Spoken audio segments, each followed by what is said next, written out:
I want to share a story with you that happened to me recently that got me thinking about how we make decisions in our lives.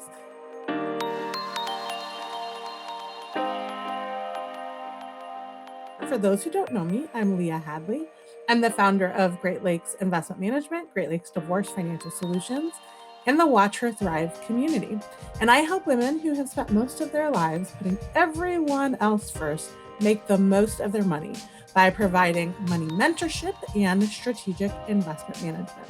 So let me tell you my story. The other day, my youngest son, Christopher, and we went to the dog park with one of our dogs, Lucy, and the park was super muddy because we've been having a lot of rain. We took Lucy to the normal part of the dog park that we go to, but it was actually kind of hard to walk around there. So anyway, we took her to a separate section of the park that we don't usually go to. That's a paved area where you can bathe your dogs when they are done. And it's still chilly out, so it's not like there was a lot of people there. So anyway, we took her over there so she could run around. But unfortunately, we quickly found out that she was able to get out from underneath the fence in that part of the dog park. And so Lucy is a Brittany. So if you're not familiar with that particular breed, they're bred to be hunting dogs. And so while we are not hunters, she definitely has that very strong prey drive. When she got out from under the fence, she started running across right next to where the dog park is. There's this huge open field. It kind of leads into like a marshy area. There were lots of birds in there for her to chase. So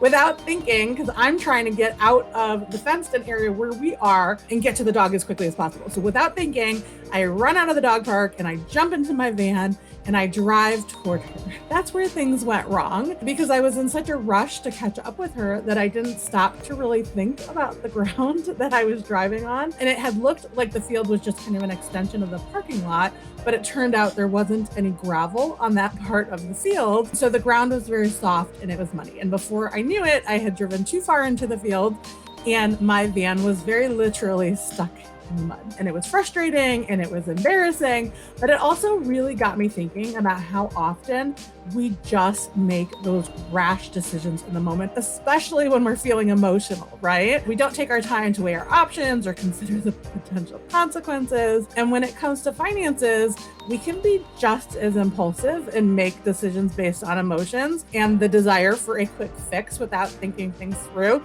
just like the example that I provided where I jumped in the van without thinking and tried to catch the dog. Now, I'm just gonna let you know, I jumped out of the van as soon as I was stuck in the mud, and both Lucy and I got home safe and sound, as did my son Christopher, but it definitely did take a little bit of a hit to my pride and some expert help to get me out. So how can we avoid getting stuck in the mud, so to speak, when it comes to our financial decisions? First, it's important to really take a step back and consider all of our options. Even when we feel like we don't have time to do it, sometimes it's important to take that step back and just really evaluate the options. So if I had taken a step back at that moment, I could have seen that the ground was not safe to drive on and I would not have gotten stuck in the mud, right? So similarly, when we're faced with a financial decision, it's important to take the time to gather information, to really think about your goals, as well as what are your available options. Second, though, we really do need to be aware of our emotions and how they impact our decision making.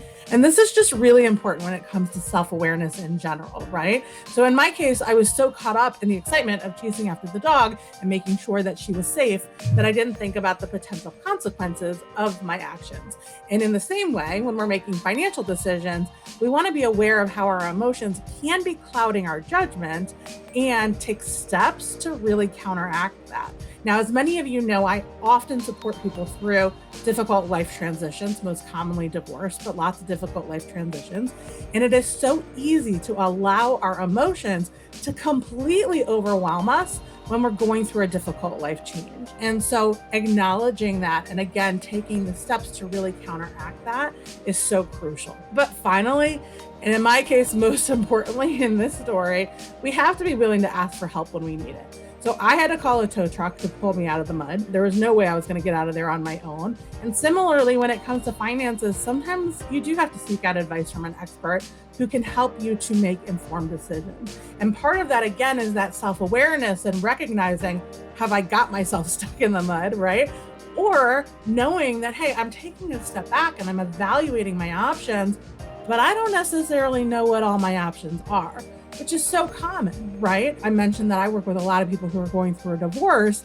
Most people have never gone through a divorce before. Some people have, but even if they have, it would have been a different situation, right? Probably a different time in their lives, maybe different issues that are priorities, right? And so leaning on somebody who has helped hundreds of people go through that process and figure out the financials and come up with creative solutions is really powerful in, of course, counteracting those emotions, but also making sure that you're making those informed decisions. So that's my story, my money misadventure, and the lessons that I kind of pulled out as far as decision making goes. By taking the time to really consider our options, being aware of our emotions, of course, and being willing to ask for help, we can avoid getting stuck in the mud. So that way you really can make smart financial decisions that are moving you forward in your individual path.